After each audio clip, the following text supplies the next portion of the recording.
Thank you, Abhishek. Good afternoon, everybody. I hope you all had a very good New Year. To begin with this webinar, I hope all of you know all of you would have heard of this term, January blues. Anybody have any idea what uh, January blues are? Can anybody tell me why a term like this have been coined in the chat box, if possible?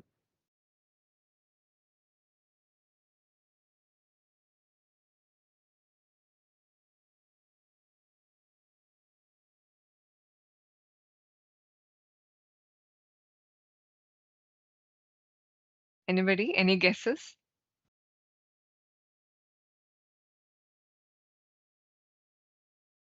Okay, let me progress along. Yeah, sadness after New Year parties. Yes, that's one thing. Low motivation, sadness. Exactly. Tiredness because it is the first month. Okay. Yeah. Maybe after all that partying, definitely we all are bound to feel a bit tired coming back to work. So it's actually almost right that after all this mm, partying in the new year and setting resolutions and everything, finally we have to come back to work and continue with the same routine. So, to begin with, mm, this in this year, in 2023, the Blue Monday, the term coined for the saddest day of the year, is on 16th January. So, for many of us, once this holiday season is over, like you said, this January blues start to set in. So, there are few reasons this New Year time is considered to be very crucial on mental health because one reason is suicides peak on New Year's Day, and it is considered one of the deadliest 24 hours of the year. And also, there are links between low morale at this time of the year, and you see, there is definitely increased number of extramarital affairs, and a large percentage of relationships break up at this point of time in January. So, like we were saying, just the stress of going back to that usual routine after all those festivities can be really tough.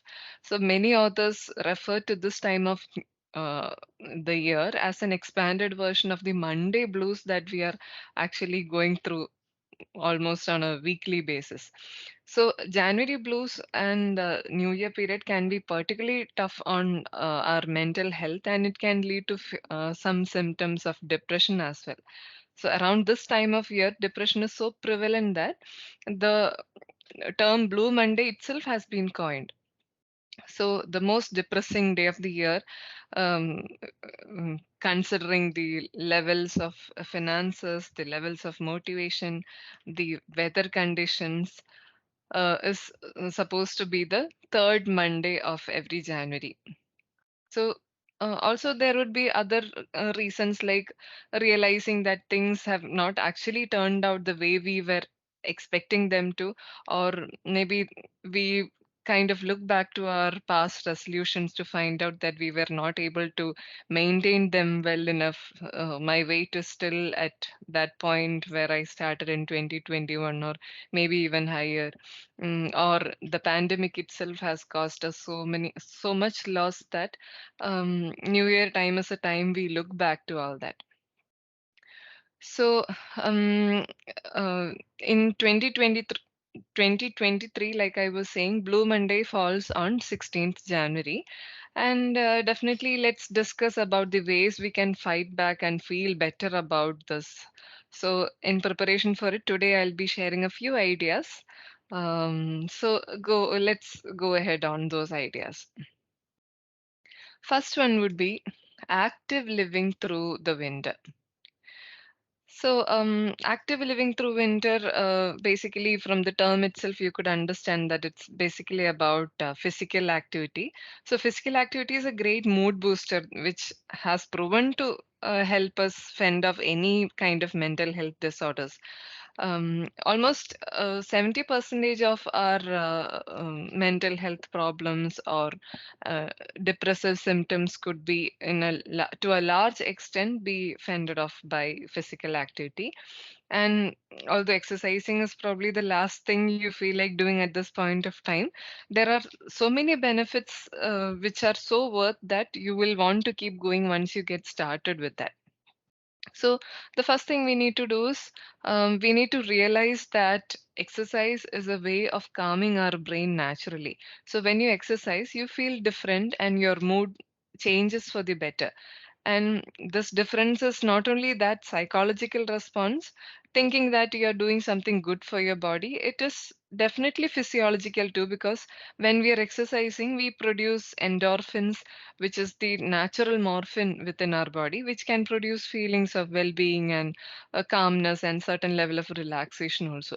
So, this positive feeling helps us cope more effectively with the blues or stress associated with starting off in a new year, January again.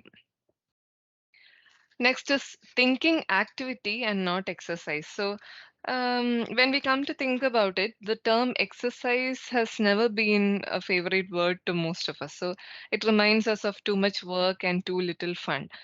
So, exercise is something we have to endure through very difficultly, and sometimes we'll associate it with too much sweating, maybe stretching or pulling and lifting, and again, a lot more sweating.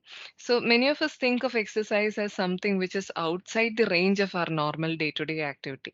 So, a better way of thinking about the goal of staying fit is to replace this word exercise with the term activity. So, um, that is any increase in our level of bodily activity. It could be aerobic or non-aerobic or muscle toning or stretching, whatever it is. It all contributes positively to our state of well-being. So, it need not always involve a gym or a dumbbell. So, um, uh, you can either uh, park your car a little farther from your office and walk the rest of the way, or sometimes once in a while climb stairs instead of taking an escalator. Use your TV time effectively. While watching TV, you could do some sit-ups or jumping jacks or push-ups or whatever is possible, lunges or whatever it is possible. You can do a lot of walking. Walking actually, is a great way to clear your head and calm your mind also. And in spite of all this, we can also try something we really like. Any favorite sport, like it could be golf or tennis or basketball or football, whatever it is. And any other favorite activity which includes horseback riding, or it could be dancing. A lot of people like dancing.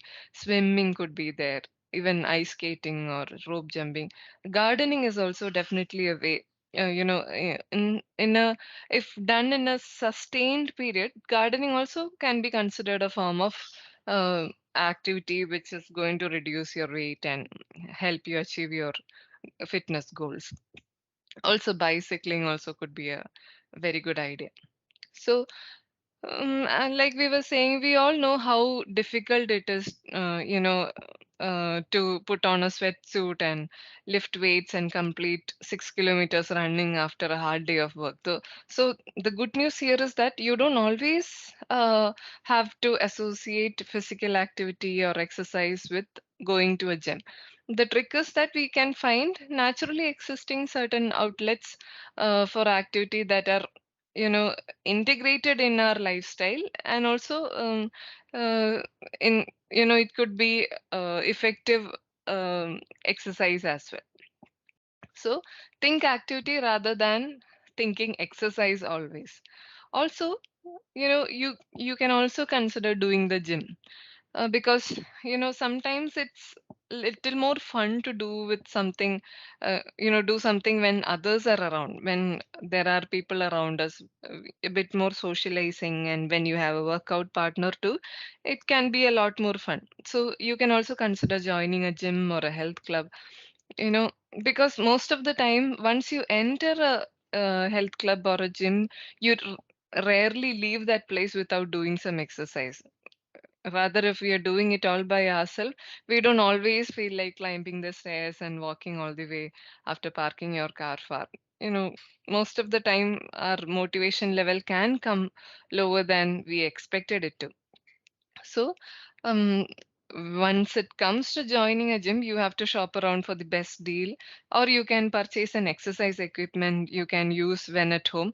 But we should be careful because I've heard a lot of people who say that when you buy exercise equipment at home, it can be very badly underused because after a point of time, that could be a place where you're hanging clothes.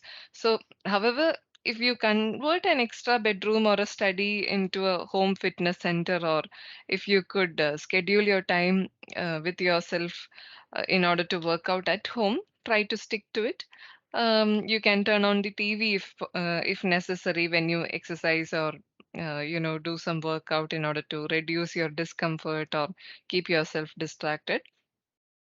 So also try to keep yourself motivated. We have to always start with the best intentions by, um, you know, uh, getting a workout buddy, or you can do it by starting your day with an active start, doing the first thing in the morning as a workout.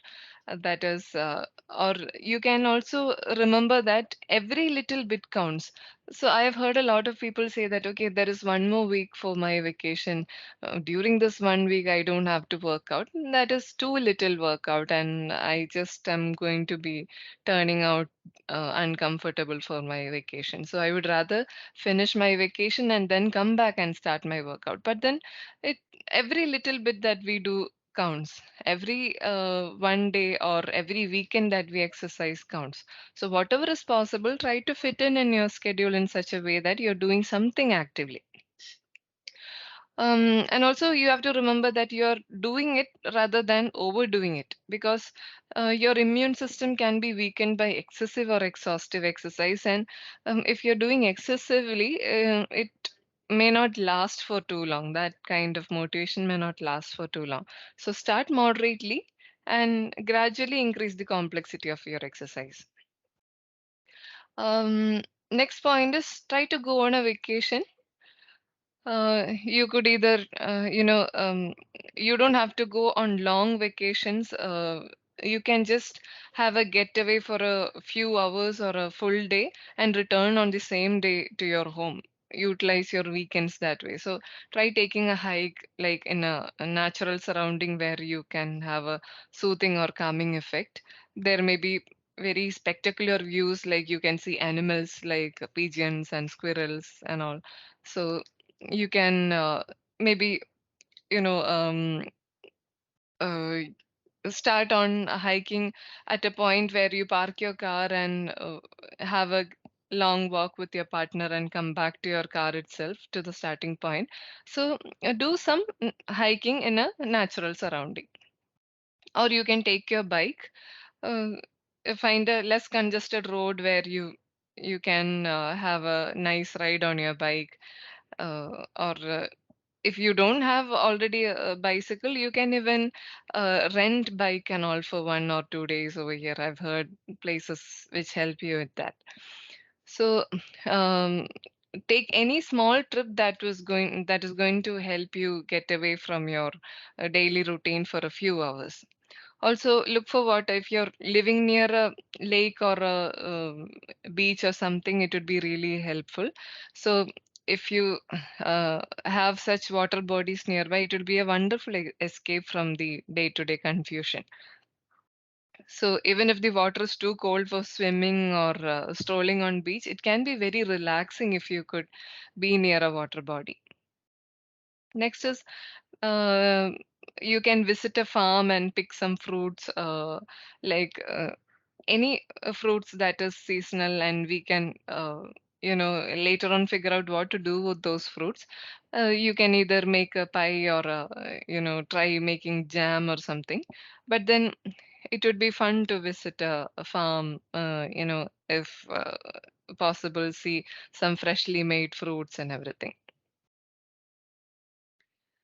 Next is trying to be consistent on resolutions. That this, even though it sounds kind of simple, this could be one of the most difficult one. So we all probably might have a few resolutions already, maybe set by the mid of December. But then, how many of us are actually staying very steady on our resolutions? Can anyone respond in the chat box? How many of you have set a resolution and how many of you are actually working on it? Any resolution. It could be fitness related. It could be, about changing a personality trait of yours. Uh, Maybe about the amount of time you want to spend on your relationships. So, can you just indicate in the working on it? Yes. It used to be a couple of years back, not since then. Yes. Okay. So how much percentage are you able to, keep up with your resolutions? 100 percentage. Great. So there are people among us who are actually working on the resolutions and finding it effectively difficult beyond the first few months. Yes, that is a common thing. Even the first few weeks, people find it difficult. When it is set, it is achieved automatically. Okay, great. See, we have people from whom we could get inspired among us. Some says it's 70 percentage. Okay, all right. So, like we were saying, it's very tough sometimes to keep up with our resolutions, whether it is anything related to our physical appearance or our activity level, the way we relate to others, or the amount of time we want to spend with our family. So, even according to some studies, it shows that New Year resolution approaches to goal setting. um, it is where we get a lightning vision of how things could go, differently. You know, how much things could be different from my present level. We have a lightning vision of it, and we decide based on you know, what we want to change in ourselves, what we want to get away from. So, uh, your intentions might be pure, but then that level of motivation actually rarely lasts because the change we willed will not survive the first challenge to smoothly apply it to our daily routine. Because sometimes it is not just the motivation that is enough. It may not be just the vision that we saw about our changing our present level. That might not be enough. So, to create a lasting change, on the other hand, we'll have to look at where we want to go on a long term basis rather than looking at ourselves as a couch potato and looking at us as you know um, a muscular or a um, much more aesthetic person. We have to slowly work on our short term goals as well as long term goals. So we need to build a complete vision of the future that we want, so that every day or every week we'll have to plan it out according to how we have to work on those resolutions. So, because most resolutions are made out of fear and desperations, these energies cannot drive our motivation more than a few weeks. So, it's like we want to clean our house. The fastest way to clean our house is to get something exciting to do after that cleaning. Maybe our family is coming over, or maybe after cleaning our home, we have to leave for a certain place. So, the fastest way to get our home cleaned is when we have something exciting to do right after cleaning. There is an actual need to get it cleaned. Otherwise, we could take a whole day to clean our home. So, having a clear vision of a wonderful future and slowly working on each uh, step one by one is necessary. And once we have the clear vision of a future, we typically have certain set of emotional roadblocks also. So next step would be to identify these fears and doubts about success that we have. Then we have to look under the cover, uh, what all kind of beliefs we have in us that is actually stopping us from putting effort in order to change. Once we have this view in our mind, we have to slowly have a sequence of small steps we have to take in order to make the difference between here and what you want in future. So, starting on the first one, we have to look at the resources and the strategies that can be developed in order to help fix that particular circumstance. That is, most of us have a goal of, improving, joining a new course or improving our working level or maybe reducing our weight. So, rather than imagining the 80-kilogram me to be a 60-kilogram or 65 kg me, we have to start on how much we have to lose every 1 week or every 1 month. And we have to start with, like I was saying, the bite-sized steps, like smaller steps of joining a gym or making some active changes to your lifestyle, uh, making some changes to your diet, which is not very effective. So all this could matter. So, in case of long-term goals, we have to imagine a few, maybe 3 years from now, what you would have achieved, and um, uh, that way we'll have to work. How much you will achieve in every 6 months, and all that way you will have to map out in order to achieve those goals. So, if in doubt, you'll have to start writing down what you really want, and this will really help you clarify and be connected with your goals also. All right. Next, trying to warm up is the next way of getting rid of these January blues. So, we should never underestimate the healing effect of some warmth, uh, especially in these cold months of the year. Our body really is meant to be comforted by warmth. That is why we really seek sun and we find so much pleasure in our favorite cup of tea or coffee or hot chocolate. So, if you're feeling down, with January blues especially, we have to take time to enjoy in a long, warm, relaxing bath, um, or you can probably find enjoy as much sunlight or daylight as possible, even if you work confined to your office.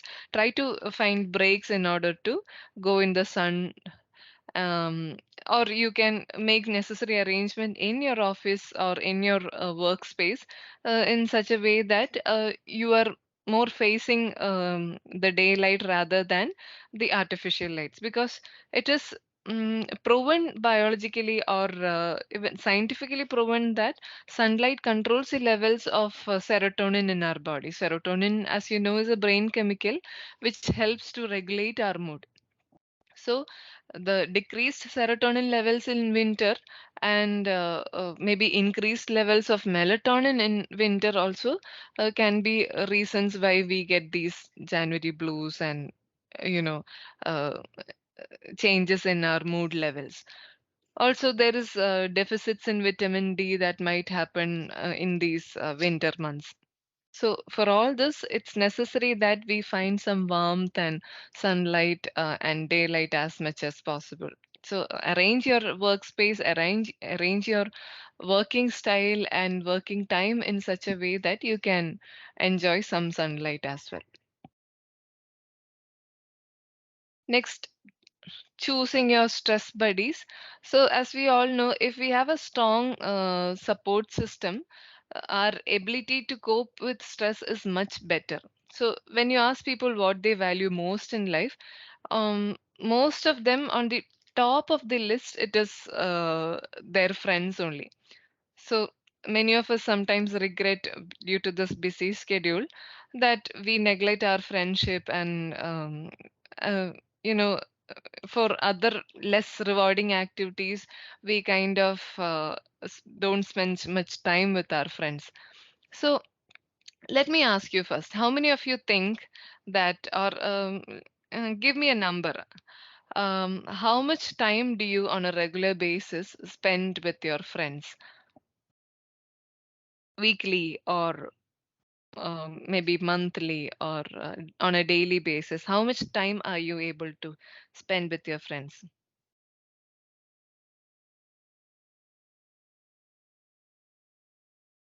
2 times a month.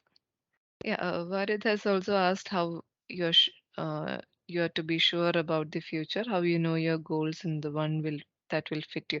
Okay, I'll come up with an answer in the end of the session. Okay, 2 days in a month you're able to spend. Some of you spend once a week, between 2 to 3 hours per week. 4 times a month, once in 15 days. Weekly 1 day, 2 to 3 hours. 3 times a week, weekly 1 time per week. Okay. Great. So, on an average, most of you are able to spend a couple of hours on a weekly or on a fortnightly manner. Great. All right. So, twice a month and around 4 hours each time.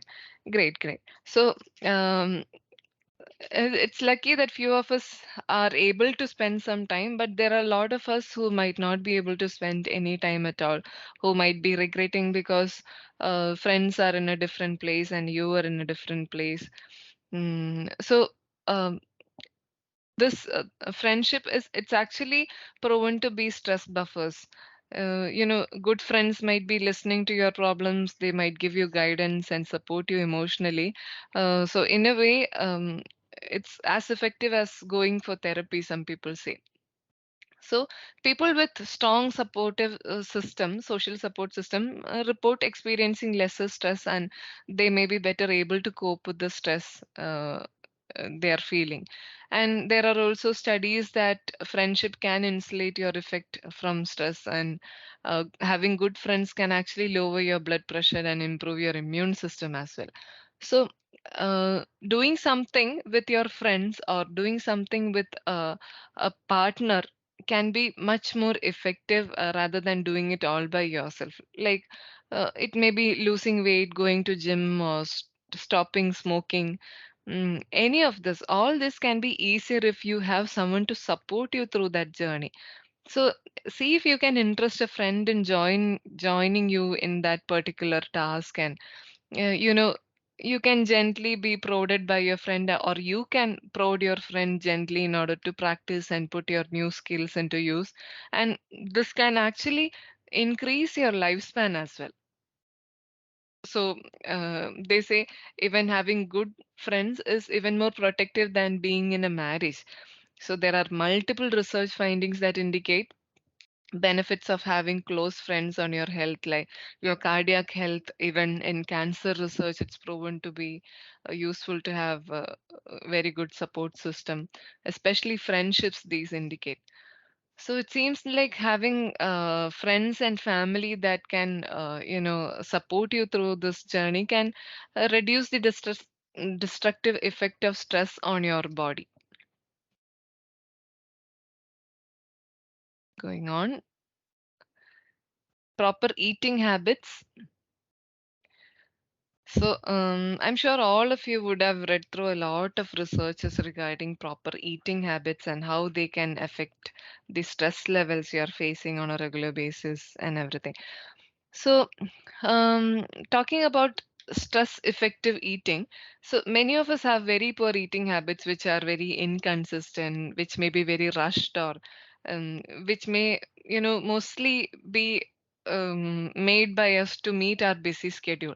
So, our are already stressed enough without having to worry about what actually we are eating. But then, how or what we eat can contribute significantly to our ability to cope with different kind of stress that we encounter on a regular basis.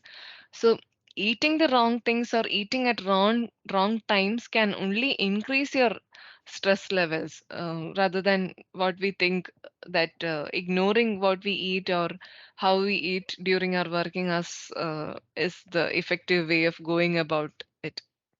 No, that's not the case. So let me tell you a few ways in which you can, improve your eating habits also. So there are certain stress relieving foods like nuts or fish or probably milk and bananas, which is full of potassium. Fruits like oranges and maybe brown rice, avocados, sweet potatoes. All these are coined to be as stress relieving foods. So you can include these foods in your daily diet pattern and substitute it for some of the junk food or some of the not so healthy food that we are having, so that it also reduces the guilt that we are facing due to our poor eating habits. Secondly, feeding your brain. So, actually, a lot of attention is being given to the relationship between food and mood recently. You could go through a lot of researches online. So, what you eat and how you feel is actually related. Like I was saying earlier, serotonin, which is one of the biochemical which regulates our mood, it's food can actually change the serotonin levels and the way we feel. In turn, the way we feel about ourselves. So, um, your diet is important way of regulating your serotonin levels because putting the right stuff on your plate means that you have a better chance of giving your brain what it needs. So, your mood and the serotonin levels of your body also depends on what you're eating. So, for more details, you should be consulting a nutritionist or a clinical dietitian. So, I'm just basically trying to tell you that your mood and your work functioning, everything depends on what you eat because what you eat and your brain is directly connected. Next, choosing low stress foods. There are certain specific food guidelines that can help you lower your stress levels and improve your mood. So things like including some complex carbohydrates in your every meal, or uh, maybe rather than having white rice, having brown rice, including you know what to say, cereals in your food and all that. Maybe that includes complex carbohydrates. Reducing your intake of simple carbohydrates like sugary foods, or adding adequate amounts of protein in your food, having vegetables, trying to have enough fruits in your daily diet, getting plenty of potassium through bananas, like we said earlier, and whole grains. So all this could be, low stress foods which could be included in your daily diet. Also, try to stop stress eating cycle. So most of us at some point of time would have encountered emotional eating. So if you're in emotional eating, you may eat whenever you're anxious or upset or nervous or depressed. You feel bad, you go for a coffee, or you go for a sugary food or a chocolate. So when you feed your stress, this destructive cycle begins where you know you feel stress, so you when you're feeling stress, your food choices may not be always the best. For some reason, the foods that make us feel better are not always good for your body also. So there are research studies that have shown that stressed emotional eaters always try to eat sweeter and high fat food and maybe more energy dense meals like chocolate, ice cream, pizza, cake, donuts, and all that. But how well is it going to make you feel? How much is it going to make you feel better? It can make you feel only for 17 seconds, apparently, according to recent researchers. The stress level you're feeling may be lowered for only 17 seconds um, after you have a, you know, stress busting food which you feel might make you feel better. So, can anyone indicate in the chat box what it is that you have to reduce your stress level, if at all you have that habit? Is there anything that makes you feel better? And how long is it making you feel better?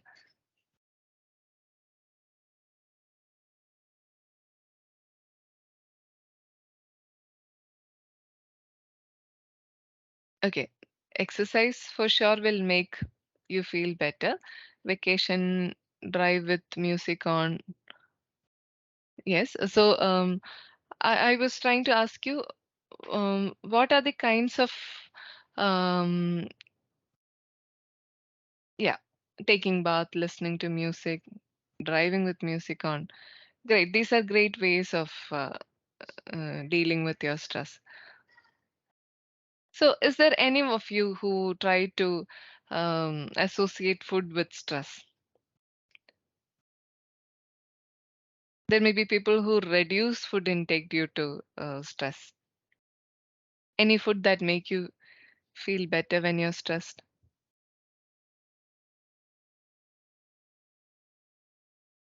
Chocolates. Yes, yes. A lot of us have experienced that. Chocolate always makes us feel better. Tea always, yes. Junk food, never observed. Yes, I eat more French fries. Okay. Pizza, pizza. Okay. I don't eat Wednesdays. Okay. There are some of us who reduce food intake might go on without eating for a long time when stressed. That is also having its own health problems. I sleep more when stressed. Yes. I just go out and eat anything when stressed. Yes. So, see, that's how a lot of us, yeah, I eat more. Okay, that's how a lot of us deal with stress. Some of us actually associate eating more with stress. Sometimes we don't eat at all when we are stressed. So we have to actually stop that stress eating cycle. That is, you see, like I was saying, the chocolate, ice cream, pizza, cake, or whatever it is that we are having, it can unfortunately make us feel better only for 17 seconds. After that, definitely the stress returns, and plus, along with that comes back a ton of guilt also. So, to make us feel better about the guilt that we are experiencing and the added stress, we will have to go for another bout of eating. And this cycle keeps repeating. So, the first step towards breaking the cycle is by becoming aware of exactly when we are stressed and to identify our feelings. When we feel the urge to open the refrigerator or go out to have a snack, we need to realize that we are experiencing from some discomfort. It may be hunger or it may not be hunger, but more likely it could be stress. So, delaying the gratification by waiting on that particular discomfort might actually help us. So before we start having any snack in order to reduce our stress level, we have to ask ourselves, am I really hungry or am I really feeling emotionally distressed? If it's truly hunger, we may eat. Otherwise, we have to label our feelings as, okay, I am upset or I am actually nervous or I am completely devastated. Whatever it is that we are feeling, we can label our feeling and wait on it. So, in order to simply break this stress eating, we can start by distracting ourselves.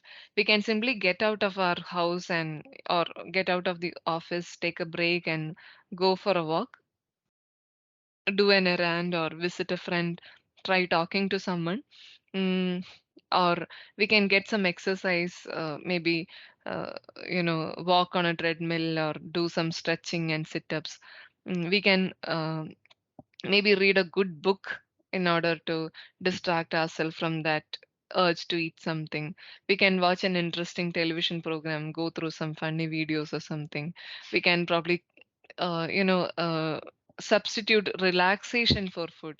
Um, I don't know how many of you have tried it. Mindfulness is actually a very great way of relaxing yourself, even if it is stress related hunger that you're feeling. Mindfulness could be a great way of distracting yourself from that. So I would like you all to attempt this particular relaxation exercise I'm going to administer for you. Can you all sit back for a few minutes and start by taking deep breath?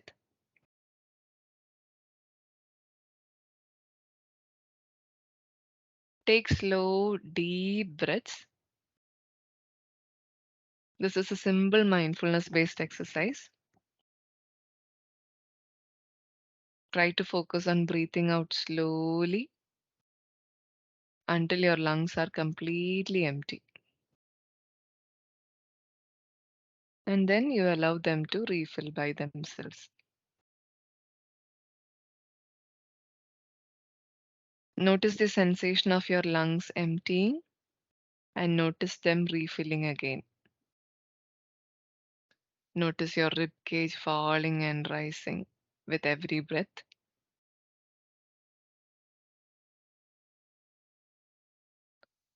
Notice how your shoulders are gently rising and falling with every breath.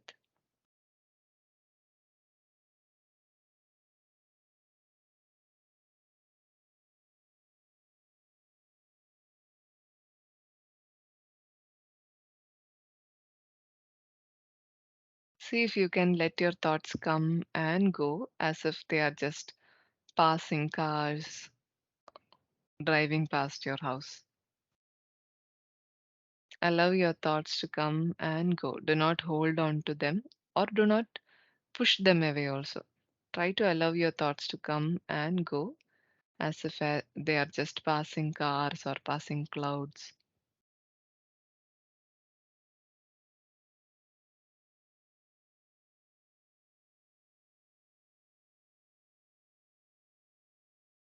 Simultaneously notice your breathing and your body.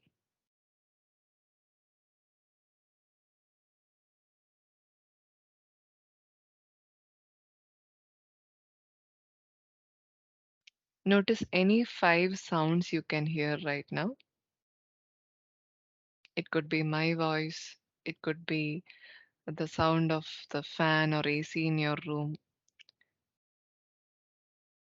it could be footsteps outside your room or other people talking. Any five sounds. Simply notice them.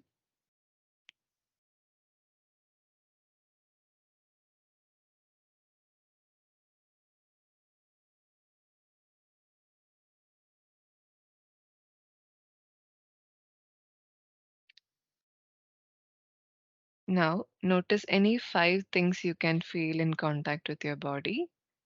For example, it could be your watch against your wrist or your trousers against your leg, the air against your face, your feet, which is sternly or steadily on the floor, your back against the chair.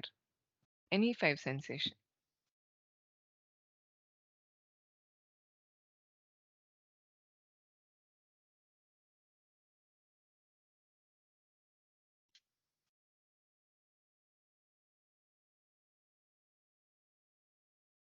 Now, try to do all this simultaneously. Try to listen to five sounds. Try to focus on your breathing. Try to notice how breathing is going on. Try to notice the five sensations in your body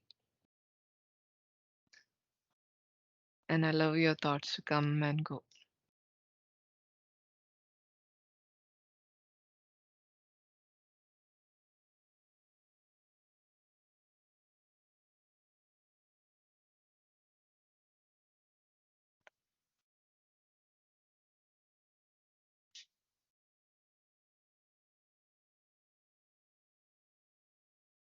Okay. I hope all of you were able to relax. If anyone want to let me know how it went, you can put it in the chat box. Was it relaxing? Were you able to keep your mind off the thoughts?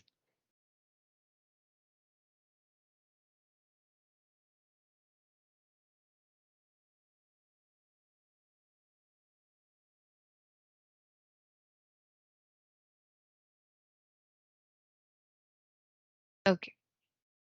Yes, it helped to calm down. Okay. Thank you, Kumar. Anybody else? Yes. It was calming. Yes, very relaxing. I do not feel like to open eyes. Oh, that's great. Okay, I'm glad that it helped. I actually started sleeping. Yeah, mindfulness can do that as well. It is the increased melatonin level. Yes, concentration was on breathing. No thoughts came by. Okay, great. All right. There are lots of mindfulness based exercise like dropping the anchor, and you know, uh, daily domestic chore, any mindfulness exercise you can do during the domestic chores. So this is one of those mindfulness based technique. If we had more time, we could have tried a more complex one. Anyway, I'm glad it was helpful to some of you. So moving on, we were talking about how to eat mindfully. So while eating mindfully, it's best not to have any distractions around. Like when you're actually having your meals, try to turn off the TV, try to get away from your computer.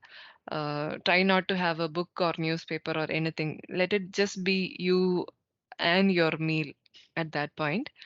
Um, if possible, on a regular basis, try to do 3 minutes of mindful breathing on a regular basis. And when you're having your meal, try to be aware of what you're actually eating.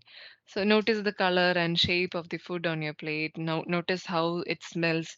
It all improves your appetite, but at the same time, it keeps you from overeating also. And notice what your body is doing in response to food. Is your body salivating? I mean, is your mouth salivating? Notice what your hunger feels like, where it feels. Is it in the stomach or is it in the mouth? Pay attention to what thoughts are coming to your mind. Try to have your food slowly and chew slowly. Um, so all this can be added to your regular meal, in order to improve your mindful eating. It need not be done throughout the 20 minutes that you're eating. Just try to keep it to the first 3 to 5 minutes of your eating so that it actually makes you aware of what you're eating and improves your relationship with your food, and at the same time it can do wonders in order to reduce overeating also. Mastering the anti-stress snacking. um, Snacking while we are stressed, most of the time we go for a candy bar or a bag of chips or sometimes soda or something. So try to avoid highly sugared foods and stick to snacks that can you know give you high energy, maybe proteins or high in complex carbohydrates, like a piece of fruit or a mixed nuts or something like that for snacks. All right. Now, checking for seasonal affective disorder. So, I don't know how many of you are aware of seasonal affective disorder. Most of you would have heard of it fleetingly, but then I'm sure all of you are very aware of the term depression. So many of us go through short periods of time when we feel sad or not like our usual selves. Sometimes this mood changes begin and end when the season changes. People feel better when the spring or summer starts, and people may feel down when they are in a fall or winter. So in some cases, these mood changes may be more serious and they can affect how a person feels, thinks, and handles their daily activities. So, if you have noticed significant changes in your mood and behavior whenever the season changes, you might be suffering from seasonal affective disorder, and it's a type of depression. So, seasonal affective disorder is not considered a separate disorder, but it is a type of depression characterized by recurrent seasonal pattern with symptoms lasting about 4 to 5 months per year. Therefore, signs and symptoms of seasonal affective disorder include symptoms associated with major depression only. So let me tell you a few symptoms associated with SAD. You have to keep in mind that not every person with SAD will be experiencing all those symptoms which are listed here. So feeling depressed most of the day, nearly, almost nearly every day feeling depressed. Uh, Losing interest in activities which you enjoyed earlier, experiencing changes in appetite or weight, having problems with sleep, feeling agitated, having low energy, or feeling hopeless, sometimes worthlessness also, having difficulty in concentrating, having frequent thoughts of death or suicide. So in most cases of depression, this if it's seasonal affective disorder, the symptoms start in early winter sometimes, and it can go away during the spring and summer. So that is known as winter pattern SAD. And some people may experience depressive symptoms during spring and summer months, and that is called summer pattern SAD or summer depression. And that is quite less common. Winter pattern SAD is more common. So these are the symptoms associated with winter pattern and summer pattern SAD. The first one includes oversleeping, overeating, craving for more carbohydrates, weight gain, social withdrawal. Whereas in summer pattern, it's trouble sleeping, poor appetite, restlessness, anxiety, and episodes of violent behavior also. So, if anyone or you think are suffering from SAD, or if you yourself feel that you might be suffering from SAD, do not stay assured that it is going to go away in spring season or something, because even if it might go away without treatment in a couple of months' time, this disorder itself, if you have to go through it, can cause significant disruption in your life. It can affect your work, and most of the symptoms you go through for that few months could, at some risk, become a habit also. That is, if you're a person who had a proper sleeping pattern and all of a sudden, due to SAD, if you had poor sleep or increased sleep, after a couple of months, that could become a habit rather than remaining a symptom. So, when to seek professional help for this? So, if you talk to your healthcare provider or a mental health practitioner, they may ask you to fill out a few questionnaires to see whether you're actually meeting criteria for SAD. So, to be diagnosed with SAD, this person must have symptoms of major depressive disorder, and some of the more specific symptoms, like I mentioned, for winter pattern and summer pattern. So, these depressive symptoms, if they occur only during winter or summer months for at least 2 years consecutively, then that person could be actually diagnosed as having SAD. And the episodes must be much more frequent than other depressive episodes, that this person may have had at other times during their lifetime. So if you or any person might be going through it, first step you will have to do is try to be a good listener to that person, try to understand uh, whether that person is actually struggling, and try to be supportive in order to seek help.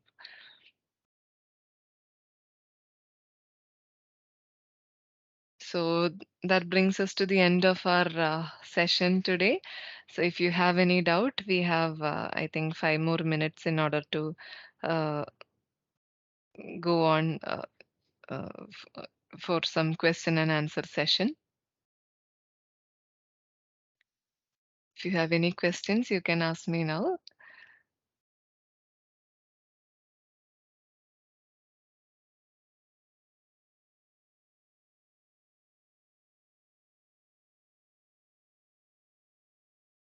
What role do you believe faith has on mental health? Mm, Faith, like any other stress busting activity, like we practice mindfulness, relaxation, some people practice yoga. Faith could be, it all depends on what that person thinks about it. It's all depending on the thought procedure. So, if faith is helpful to one person in order to reduce his stress levels.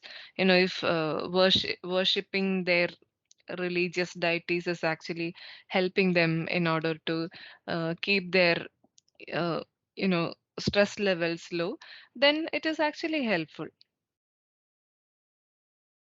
Rather than having a clinical impact, it all depends on what that person thinks. Okay. Thank you for the great session. Thank you, Bobly. Sometime during night you woke up and it is very difficult to get to the normal sleep. Could you please suggest some activity to sleep back? Okay. For better sleep, you can observe yourself for next 2 weeks by doing some sleep hygiene techniques. You can find a lot of literature on sleep hygiene on the internet itself from relevant resources. uh, Sleep hygiene technique basically involves trying to stay away from gadgets for at least 1 or 2 hours before your sleep, trying to have a proper sleep routine, and trying not to stay too much time in your bed during the daytime. And if you're staying in your bed for 8 hours during the night, trying to sleep that much time. That is, if you go to bed from at 10 o'clock and wake up at 6 o'clock, you have to see if you're sleeping for 8 hours. If you're sleeping only for 5 hours and staying for 3 hours in your bed without sleep, then probably you're associating your bed with uh, sleeplessness for a part of time. So sleep restriction technique is something we could do clinically. So if it's difficult for the next 2 weeks, uh, you know, even after 2 weeks of observation of sleep hygiene, if it's difficult, you should definitely see a mental health practitioner who could help you for sleep problems. What single episode depressive disorder? Okay, one depressive episode, like I mentioned in major depressive uh, s- symptoms, like I showed you in the previous slide, symptoms of major depression. These are the common symptoms which is seen in one single depressive episode also, but these symptoms have to last at least for 14 days, at least for 2 weeks. Only then it can be considered as a depressive episode. How you are to be sure about the future, how you know your goals is the one that will fit you. That is a very interesting question, and it's a bit difficult too, because to know your goals, it all depends on your experience in the past years and your career goals and your relationship goals. A lot of things matters there.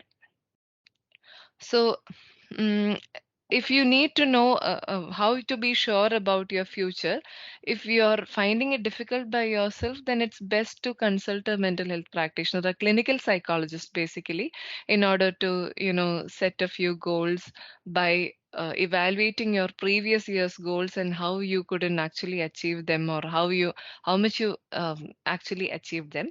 And by evaluating your previous goals, you can actually go ahead fixing more healthier and relevant goals with the help of the mental health practitioner.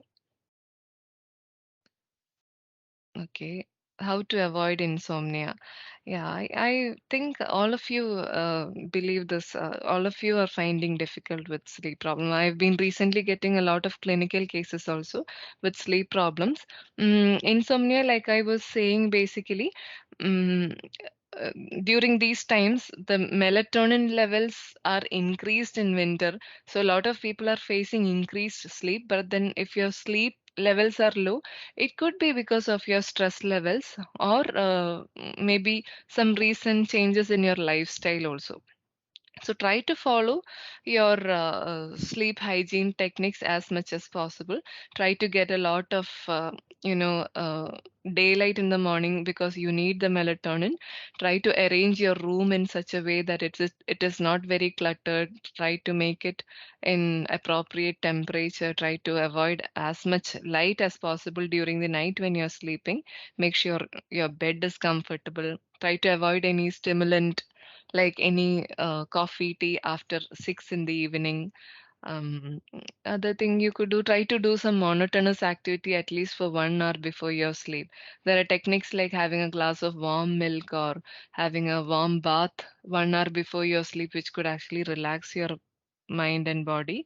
That way, you can improve your sleep. At least for 2 weeks, you have to observe yourself. If your sleep is still not improving, try to consult a clinical psychologist. Is it okay to sleep 3 hours in the evening and 3 to 4 hours in the middle of the night, total 7 hours?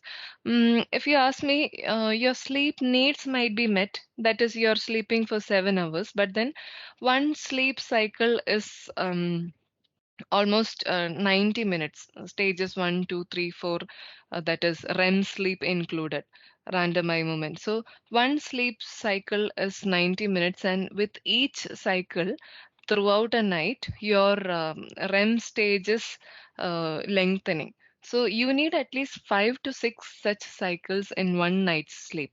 So if you see your 3 to 4 hours of night sleep might not be giving you that many sleep cycle. So there might be, negative effects because you're not getting a proper night's sleep or continuous 7 hours sleep.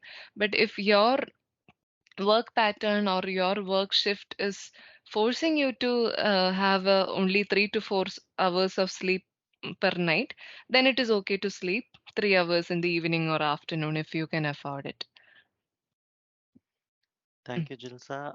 I yeah. think we are at 1, 2 p.m. now. So it's thank you everyone for listening and having such an interactive session with Jilsa and TrueDoc. I'll suggest everyone to download the TrueDoc app. Jilsa, can you change the Yes, slide to yes, the, yes. yeah. So you can scan the QR code and download the TrueDoc app. It's available on Apple Store, Google Play, and Huawei App Gallery. So please download the app and you can get in touch with us anytime. Thank you again for joining and have a nice day. Thank you all for your patient listening. I saw some comments about how the presentation was. I'm glad it was helpful. And I saw that someone says, since you didn't know about Blue Monday, you were fine, but now that you're informed, you're more prone to understand that it is Blue Monday when you're stressed. So I think it might help you that way. All right. Thank you all. Thank you so much.